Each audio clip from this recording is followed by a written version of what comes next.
ओम शांति 5/3/2025 प्रातः मुरली। ओम शांति बाप दादा मधुबन। ओम शांति मीठे बाप दादा, मीठे बच्चे, हाँ जी मीठे बाबा।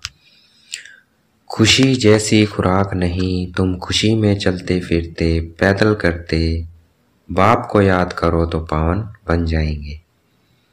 बाबा कहते खुशी जैसी खुराक नहीं है, तो खुशी में चलते फिरते पैदल करते बाबा को याद करो तो पावन बन जाएंगे।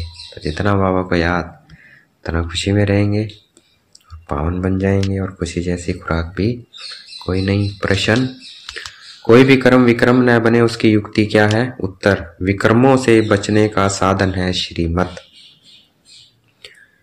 बाप की जो पहली श्रीमत है कि अपने को आत्मा समझ बाप को याद करो, इस श्रीमत पर चलो तो तुम विक्रमाजीत बन जाएंगे। ओम शांति। रूहानी बच्चे यहाँ भी बैठे हैं और सभी सेंटर्स पर भी हैं। सभी बच्चे जानते हैं कि अभी रूहानी बाबा आया हुआ है, वह हमको इस पुरानी चीची पति दुनिया से फिर घर ले जाएंगे।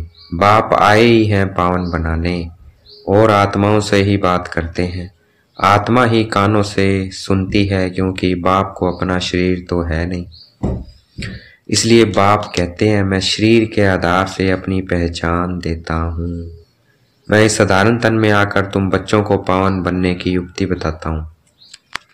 वह भी हर कल्प आकर तुमको यह युक्ति बतलाता हूँ। इस रावण राज्य में तुम कितने दुखी बन पड़े हो। रावण राज्य शोक वाटिका में तुम हो। कलयुग को कहा ही जाता है दुखधाम। सुखधाम है कृष्णपुरी स्वर्ग। वह तो अभी है नहीं। बच्चे अच्छी रीति जानते हैं कि अभी बाबा आया हुआ है हमको पढ़ाने के लिए। बाप कहते हैं तुम घर में भी स्कूल बना सकते हो। पावन बनना है, बनना और बनाना है। तुम पावन बनेंगे तो फिर दुनिया भी पावन बनेगी। अभी तो यह भ्रष्टाचारी पति दुनिया है, अभी है रावण की राजधानी। इन बातों को जो अच्छी रीति समझते हैं वह फिर औरों को भी समझाते हैं। बाप तो सिर्फ कहते हैं बच्चे अपने को आत्मा समझ, मुझ बाप को याद करो, औरों को भी ऐसे समझाओ। बाप आया हुआ है, कहते हैं मुझे याद करो तो तुम पावन बन जाएंगे। कोई भी आसुरी कर्म नहीं करो। माया तुमसे जो छीछी कर्म कराएगी वह कर्म जरूर विक्रम बनेगा। पहले नंबर में जो कहते हैं ईश्वर सर्वव्यापी है, यह भी माया ने कहलाया ना। माया तुमसे हर बात में विक्रम ही कराएगी। कर्म अक्रम विक्रम का राज भी समझाया है। श्रीमत पर आधा कल्प तुम सुख भोगते हो, आधा कल्प फिर रावण की मत पर दुख भोगते हो। इस रावण राज्य में तुम भक्ति जो करते हो नीचे ही उतरते आए हो। तुम इन बातों को नहीं जानते थे, बिल्कुल ही पत्थर बुद्धि थे। पत्थर बुद्धि और पारस बुद्धि गाते तो है ना। भक्ति मार्ग में कहते भी हैं हे ईश्वर इनको अच्छी बुद्धि दो तो यह लड़ाई आदि बंद कर दें। तुम बच्चे जानते हो बाबा बहुत अच्छी बुद्धि अभी दे रहे हैं। बाबा कहते हैं मीठे बच्चों, तुम्हारी आत्मा जो पतित बनी है उनको पावन बनाना है। पावन बनाना है याद की यात्रा से। पल घूमो फिरो, बाबा की याद में तुम कितना भी पैदल करके जाएंगे तुमको शरीर भी भूल जाएगा। गाया जाता है ना, खुशी जैसी खुराक नहीं। मनुष्य धन कमाने के लिए कितना दूर दूर खुशी से जाते हैं, यहाँ तुम कितने धनवान संपत्तिवान बनते हो। बाप कहते हैं मैं कल्प कल्प आकर तुम आत्माओं को अपना परिचय देता हूँ। इस समय सभी पतित हैं जो बुलाते रहते हैं कि पावन बनाने लिए आओ। आत्मा ही बाप को बुलाती है। रावण राज्य में शोक वाटिका में सभी दुखी हैं। रावण राज्य सारी दुनिया में है। इस समय है ही तमो प्रधान सृष्टि। तमो प्रधान देवताओं के चित्र खड़े हैं। गायन भी उन्हों का है। शांति धाम सुखधाम जाने के लिए मनुष्य कितना माथा मारते हैं, यह थोड़ी कोई जानते हैं भगवान कैसे आकर भक्ति का फल हमको देगा। तुम अभी समझते हो हमको भगवान से फल मिल रहा है। भक्ति के दो फल हैं, एक मुक्ति दूसरा जीवन मुक्ति।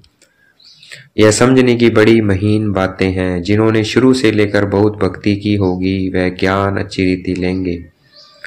तो फल भी अच्छा पाएंगे। भक्ति कम की होगी तो ज्ञान भी कम लेंगे, फल भी कम पाएंगे। हिसाब है ना, नंबरवार पद है ना। बाप कहते हैं मेरा बनकर विकार में गिरा तो गोया मुझे छोड़ा।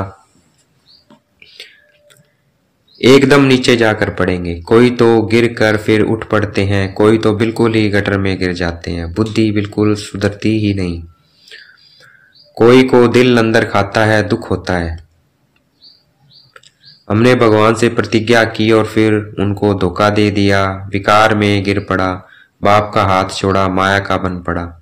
वे फिर वायुमंडल ही खराब कर देते हैं, शापित हो जाते हैं। बाप के साथ धर्मराज भी है ना। उस समय पता नहीं पड़ता है कि हम क्या करते हैं, बाद में पश्चाताप होता है। ऐसे बहुत होते हैं, किसका खून आदि करते हैं तो जेल में जाना पड़ता है, फिर पश्चाताप होता है, नायक उनको मारा, गुस्से में आकर मारते भी बहुत है। ढेर समाचार अखबारों में पढ़ते हैं, तुम तो अखबार पढ़ते नहीं हो। दुनिया में क्या क्या हो रहा है तुमको मालूम नहीं पड़ता है। दिन प्रतिदिन हालातें खराब होती जाती है, सीढ़ी नीचे उतरनी ही है।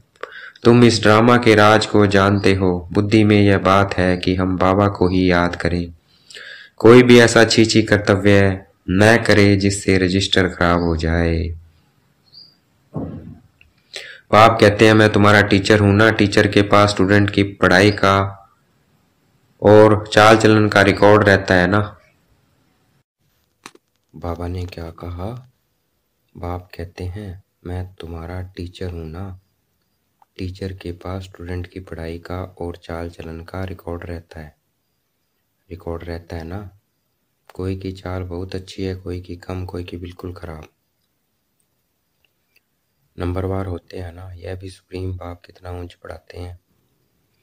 वह भी हर एक की चाल चलन को जानते हैं। तुम खुद भी जान सकते हो, हमारे में यह आदत है, इस कारण हम फेल हो जाएंगे। बाबा हर बात क्लियर कर समझाते हैं। पूरी रीति पढ़ाई नहीं पढ़ेंगे, किसी को दुख देंगे तो दुखी होकर मरेंगे। पद भी भ्रष्ट होगा, सजाएं भी बहुत खाएंगे। मीठे बच्चे, अपनी और दूसरों की तकदीर बनानी है तो रहम दिल का संस्कार धारण करो। जैसे बाप रहम दिल है, तब टीचर बनकर तुम्हें पढ़ाते हैं। कोई बच्चे अच्छी रीति पढ़ते हैं और पढ़ाते हैं, इसमें रहम दिल बनना होता है। टीचर रहम दिल है ना, कमाई का रास्ता बताते हैं कि कैसे अच्छा पोजीशन तुम पा सकते हो। उस पढ़ाई में तो अनेक प्रकार के टीचर्स होते हैं। यह तो एक ही टीचर है, पढ़ाई भी एक ही है, मनुष्य से देवता बनने की। इसमें मुख्य है पवित्रता की बात। पवित्रता ही सब मांगते हैं, बाप तो रास्ता बता रहे हैं। परंतु जिनकी तकदीर में ही नहीं है तो तदबीर क्या कर सकते। ऊंच मार्क्स पाने का ही नहीं है तो टीचर तदबीर भी क्या करे। यह वेद का टीचर है ना। बाप कहते हैं तुमको और कोई सृष्टि के आदि मध्य अंत की बाप कहते हैं तुमको और कोई सृष्टि के आदि मध्य अंत की हिस्ट्री ज्योग्राफी समझा न सके। तुमको हर एक बात भेद की समझाई जाती है। तुम्हारा है भेद का वैराग्य, यह भी तुमको सिखलाते हैं। जबकि पतित दुनिया का विनाश, पावन दुनिया की स्थापना होनी है। सन्यासी तो हैं निर्वृत्ति मार्ग वाले, वास्तव में उन्हों को तो जंगल में रहना है। पहले पहले ऋषि मुनि आदि सब जंगल में रहते थे। वह सतो प्रधान ताकत थी तो मनुष्य को खींचते थे। कहाँ कहाँ कुटियाओं में भी उनको भोजन जाकर पहुंचाते थे। सन्यासियों के कभी मंदिर नहीं बनाते हैं, मंदिर हमेशा देवताओं के बनाते हैं। तुम कोई भक्ति नहीं करते हो, तुम योग में रहते हो। उनका तो ज्ञान ही है ब्रह्म तत्व को याद करने का। बस ब्रह्म में लीन हो जाएं, परंतु सिवाय बाप के वहां तो कोई ले जा ना सके। बाप आते ही हैं, संगम युग पर आकर के देवी देवता धर्म की स्थापना करते हैं। बाकी सबकी आत्माएं वापस चली जाती है, क्योंकि तुम्हारे लिए नई दुनिया चाहिए ना। पुरानी दुनिया का कोई भी रहना नहीं चाहिए। तुम सारे विश्व के मालिक बनते हो, यह तो तुम जानते हो। जब हमारा राज्य था तो सारे विश्व पर हम ही थे, दूसरा कोई खंड नहीं था और कोई खंड नहीं था। वहाँ ज़मीन तो बहुत रहती है, यहाँ ज़मीन कितनी है फिर भी समुद्र को सुखाकर ज़मीन करते रहते हैं, क्योंकि मनुष्य बढ़ते जाते हैं। या ज़मीन सुखाना आदि विलायत वालों से सीखे हैं। बॉम्बे पहले क्या थी फिर भी नहीं रहेगी, बाबा तो अनुभवी है ना। समझो अर्थक्वेक होती है, मूसलाधार बरसात होती है तो फिर क्या करेंगे, बाहर तो निकल नहीं सकेंगे। नेचुरल क्लाइमेटीज तो बहुत आएगी, नहीं तो इतना विनाश कैसे होगा। सतयुग में तो सिर्फ थोड़े भारतवासी ही होते हैं। आज क्या है कल क्या होगा, यह सब तुम बच्चे ही जानते हो। ये ज्ञान और कोई दे न सके। बाप कहते हैं तुम पतित बने हो इसलिए अब मुझे बुलाते हो कि आकर पावन मनाओ, तो जरूर आएंगे, तब तो पावन दुनिया स्थापन होगी ना। तुम बच्चे जानते हो बाबा आया हुआ है, युक्ति कितनी अच्छी बतलाते हैं। भगवान वाच मन मना भव, दे सही दे के सभी संबंधों को तोड़, मामे कम याद करो, इसमें ही मेहनत है। ज्ञान तो बहुत सहज है, छोटा बच्चा भी झट याद कर लेगा। बाकी अपने को आत्मा समझ और बाप को याद करें, वह इम्पॉसिबल है। ज्ञान तो बहुत सहज है, छोटा बच्चा भी झट याद कर लेगा। बाकी अपने को आत्मा समझ और बाप को याद करे, वह इम्पॉसिबल है। बड़ों की बुद्धि में ही नहीं ठहर सकता, तो छोटे फिर कैसे याद कर सकेंगे। बल शिव बाबा कहे भी, परंतु है तो बेसमझना। हम भी बिंदी है, बाबा भी बिंदी है, यह स्मृति में आना मुश्किल लगता है। यही यथार्थ रीति याद करना है, मोटी चीज़ तो है नहीं।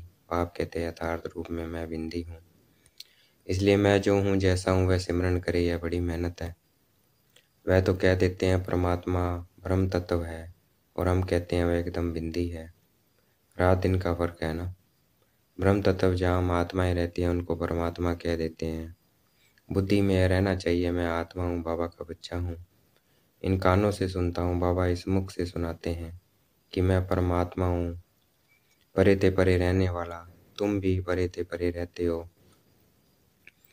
परंतु जन्म मरण में आते हो, मैं नहीं आता हूँ। तुमने अभी अपने 84 जन्मों को भी समझा है, बाप के पाठ को भी समझा है। आत्मा कोई छोटी बड़ी नहीं होती है, बाकी आयरन एज में आने से मैली बन जाती है। इतनी छोटी सी आत्मा में सारा ज्ञान है। बाप भी इतना छोटा है ना, परंतु उनको परमात्मा कहा जाता है। वे ज्ञान का सागर है, तुमको आकर समझाते हैं इस समय। तुम जो पढ़ रहे हो कल पहले भी पढ़ा था, जिसे तुम देवता बने थे। तुम्हारे में सबसे खोटी तकदीर उन्हों की है जो पतित बन अपनी बुद्धि को मलिन बना देते हैं, क्योंकि उनमें धारणा हो नहीं सकती है। दिल अंदर खाती रहेगी, औरों को कह न सके पवित्र बनो। अंदर समझते हैं पावन बनते बनते हमने हार खा ली, कि कमाई सारी चट हो गई। फिर बहुत समय लग जाता है, एक ही चोट जोर से घायल कर देती है, रजिस्टर खराब हो जाता है। बाप कहेंगे तुम माया से हार गए, तुम्हारी तकदीर खोटी है। माया जी जगजीत बनना है। जगजीत महाराजा महारानी को ही कहा जाता है, प्रजा को थोड़ी कहेंगे। अभी दैवी स्वर्ग की स्थापना हो रही है, अपने लिए जो करेगा सो पाएगा। जितना पावन बन औरों को बनाएंगे, बहुत दान करने वाले को फल भी तो मिलता है ना। दान करने वाले का नाम भी होता है। दूसरे जन्म में अल्पकाल का सुख पाते हैं, यहाँ तो 21 जन्मों की बात है। पावन दुनिया का मालिक बनना है, जो पावन बने थे वही बनेंगे। चलते चलते माया चमाट मार एकदम गिरा देती है। माया भी कम दुष्टर नहीं है। 8-10 वर्ष पवित्र रहा, पवित्रता पर झगड़ा हुआ, दूसरों को भी गिरने से बचाया और फिर खुद गिर पड़ा। तकदीर कहेंगे ना। बाप का बनकर फिर माया का बन जाते हैं तो दुश्मन हो गया ना। खुदा दोस्त की भी एक कहानी है ना। बाप आकर बच्चों को प्यार करते हैं, साक्षात्कार कराते हैं बगैर कोई भक्ति करने के भी। साक्षात्कार होता है तो दोस्त बनाया ना। कितने साक्षात्कार होते थे, फिर जादू समझ हंगामा करने लगे तो बंद कर दिया। फिर पिछाड़ी में तुम बहुत साक्षात्कार करते रहेंगे, आगे कितना मजा होता था। देखते देखते भी कितने कट हो गए। भट्टी से कोई ईंटें पक कर निकली, कोई कुछ कच्ची रह गई, कोई तो एकदम टूट पड़े। कितने चले गए, अभी वह लखपति करोड़पति बन गए हैं। समझते हैं हम तो स्वर्ग में बैठे हैं। अब स्वर्ग यहाँ कैसे हो सकता है, स्वर्ग तो होता ही है नई दुनिया में। अच्छा, देखेंगे बाप दादा में याद प्यार दे रहे हैं। मीठे मीठे सिकलते बच्चों प्रति माता पिता बाप दादा का याद प्यार और गुड मॉर्निंग। रूहानी बाप की रूहानी बच्चों को नमस्ते। हमें भी याद प्यार देना है। हम रूहानी बच्चों की रूहानी बाप दादा को दिलवा जान शिकवा प्रेम से बेहद का याद प्यार और नमस्ते। धारणा के लिए मुख्य सार, अपनी ऊंची तकदीर बनाने के लिए रहम दिल बन पढ़ना और पढ़ाना है। कभी भी किसी आदत के वश हो अपना रजिस्टर खराब नहीं करना है। मनुष्य से देवता बनने के लिए मुख्य है पवित्रता, इसलिए कभी भी पतित बन अपनी बुद्धि को मलिन नहीं करना है। ऐसा कर्म न हो जो दिल अंदर खाती रहे, पश्चाताप करना पड़े। आज का वरदान है, देखेंगे बाप दादा ने मस्तक पे हाथ रखा, वरदान दे रहे हैं। बीज रूप स्थिति द्वारा सारे विश्व को लाइट का पानी देने वाले विश्व कल्याणकारी भाव। बीज रूपी स्थिति द्वारा सारे विश्व को लाइट का पानी देने वाले विश्व कल्याणकारी भाव। बीज रूप स्टेज सबसे पावरफुल स्टेज है। यही स्टेज लाइट हाउस का कार्य करती है। इससे सारे विश्व में लाइट फैलाने के निमित्त बनते हैं। जैसे बीज द्वारा स्वतः ही सारे वृक्ष को पानी मिल जाता है, ऐसे जब बीज रूप स्टेज पर स्थित रहते हो तो विश्व को लाइट का पानी मिलता है। लेकिन सारे विश्व तक अपनी लाइट फैलाने के लिए विश्व कल्याणकारी की पावरफुल स्टेज चाहिए। इसके लिए लाइट हाउस बनो, न कि बल्ब। हर संकल्प में स्मृति रहे कि सारे विश्व का कल्याण हो। आज का स्लोगन है, एडजस्ट होने की शक्ति नाजुक समय पर पास विद ऑनर बना देगी। एडजस्ट होने की शक्ति नाजुक समय पर पास विद ऑनर बना देगी। अव्यक्त इशारे, सत्यता और सभ्यता रूपी कल्चर को बनाओ। परमात्मा प्रत्यक्षता का आधार सत्यता है। सत्यता से ही प्रत्यक्षता होगी। एक स्वयं की स्थिति की सत्यता, दूसरी सेवा की सत्यता। सत्यता का आधार है स्वच्छता और निर्भयता। इन दोनों धारणाओं के आधार से सत्यता द्वारा परमात्मा प्रत्यक्षता के निमित्त बनो। किसी भी प्रकार की अस्वच्छता अर्थात जरा भी सच्चाई सफाई की कमी है तो कर्तव्य की सिद्धि नहीं हो सकती। तो अस्वच्छता नहीं होनी चाहिए। अगर नहीं होगी तो हर कार्य हमारे सिद्ध होंगे। तो स्वच्छ बनना हमें, स्वच्छ और पवित्र। अच्छा, ओम शांति। शुक्रिया मीठे बाबा, शुक्रिया।